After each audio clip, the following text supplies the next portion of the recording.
सीताराम दोस्तों अगर आपके पास नाम जप को लेकर कोई भी अनुभव है तो आप हमें इंस्टाग्राम पर सेंड कर सकते हैं, जिसका लिंक हमने डिस्क्रिप्शन में दे दिया है। हम आपके अनुभव को अपनी वीडियो के माध्यम से ज़रूर बताएंगे। नाम जप, भगवान का नाम जप ही इस संसार में एक ऐसा सच्चा और सरल साधन है जो कि मनुष्य को भवसागर से पार करा सकता है। और इतना ही मनुष्य के भौतिक कष्टों का भी निवारण नाम जप से हो सकता है। एक ऐसे ही सच्चे भक्त, सच्चे संत की कथा हम आपके सामने लेकर आए हैं, जिसे सुनकर आपका नाम जप में विश्वास और ज़्यादा बढ़ जाएगा। श्री स्वामी अग्रदास जी, जो कि भगवत भजन के बिना क्षण मात्र भी नहीं रहते थे। उनका मानना था कि एक क्षण भी भगवान के नाम बिना बिताया नहीं जावे, क्योंकि जिस क्षण में भगवान का नाम नहीं लिया गया वो क्षण व्यर्थ है। वे सदा राघवेंद्र सरकार के श्री चरणों में मन को लगाए रहते थे। सीताराम विहार प्रसिद्ध बाग में उनकी बड़ी प्रीति थी। वे उस बाग में सेवा किया करते थे, वहाँ की सफाई करना, और सफाई करते करते सीताराम सीताराम का नाम उच्चारण करना, यही उनका कार्य था। महात्मा श्री अग्रदास जी श्री कृष्णदास श्री पयहारी जी महाराज के शिष्य थे, जिन्होंने जयपुर में गलता नामक प्रसिद्ध स्थान पर पधार कर तत्कालीन जयपुर नरेश को वैष्णव बनाया और वहीं पर पहाड़ में धूनी स्थापित की, जो कि आज तक भी चालू है। श्री अग्रदास जी का प्रादुर्भाव राजस्थान के एक गांव में ब्राह्मण कुल में हुआ था। श्री पयहारी जी ने इन्हें योग्य जानकर श्री राम मंत्र की दीक्षा दी थी। श्री अग्रदास जी बचपन से ही भगवत भजन में लीन थे। उनका बचपन से ही भगवान के प्रति लगाव था और उनका यही लगाव देखकर श्री पयहारी जी ने उन्हें राम मंत्र की दीक्षा दी।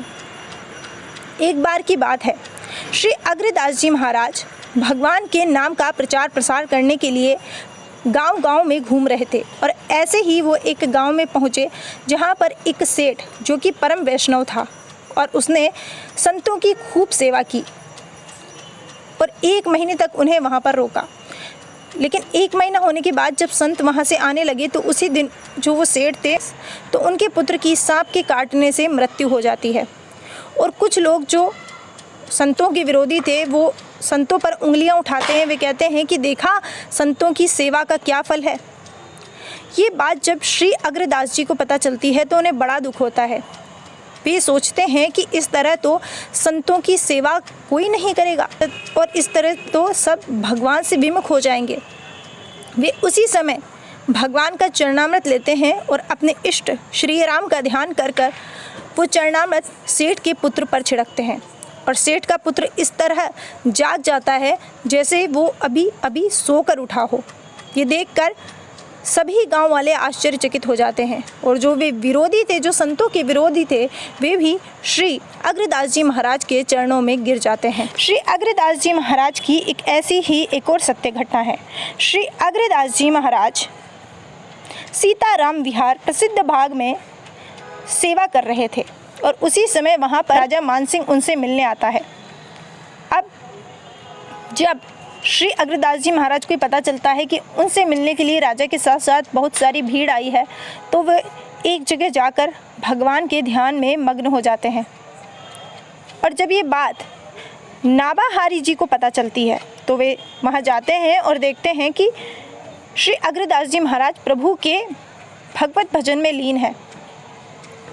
और जब मानसिंह पूरे बाग में घूम लेता है, उन्हें वहाँ पर श्री अग्रदास जी महाराज नहीं मिलते, तो वो भी वहीं पर पहुँचता है जहाँ पर श्री अग्रदास जी महाराज सीताराम जी के ध्यान में मग्न थे। और जब वो श्री अग्रदास जी महाराज को वहाँ पर जाकर देखता है तो वो देखता है तो उसे ये लगता है कि वहाँ पर श्री अग्रदास जी महाराज नहीं बल्कि स्वयं प्रभु श्री राम ध्यान में बैठे हुए हैं। और ये देखकर वो श्री अग्रदास जी महाराज के चरणों में पड़ जाता है।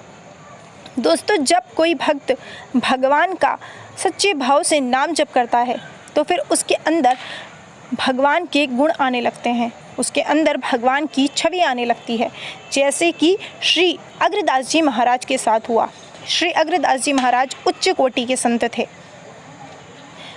और इन संतों की इन कथाओं से हमें यही सीखने को मिलता है कि अगर हमें हमारे जीवन में शांति चाहिए तो हमें हमेशा भगवान को प्रसन्न करने की कोशिश करनी चाहिए और भगवान को प्रसन्न करने का सबसे सरल मार्ग है तो वो है नाम जप। संतों और महापुरुषों का भी यही कहना है कि नाम जप कीजिए, क्योंकि नाम जप ही मनुष्य के भौतिक कष्टों का नाश करता है और मनुष्य का भौतिक, आध्यात्मिक और पारलौकिक कल्याण करता है। इसलिए नाम जप कीजिए और समय को व्यर्थ ना जाने दीजिए, क्योंकि नाम जप ही मनुष्य जीवन की सबसे बड़ी पूंजी है। फिलहाल बस आज के लिए इतना ही। अगर आपको हमारी वीडियो पसंद आई हो तो प्लीज़ वीडियो को लाइक कीजिए, चैनल को सब्सक्राइब कीजिए और बेल आइकन पर क्लिक कर दीजिए ताकि हमारी आने वाली हर वीडियो का नोटिफिकेशन आपको मिलता रहे।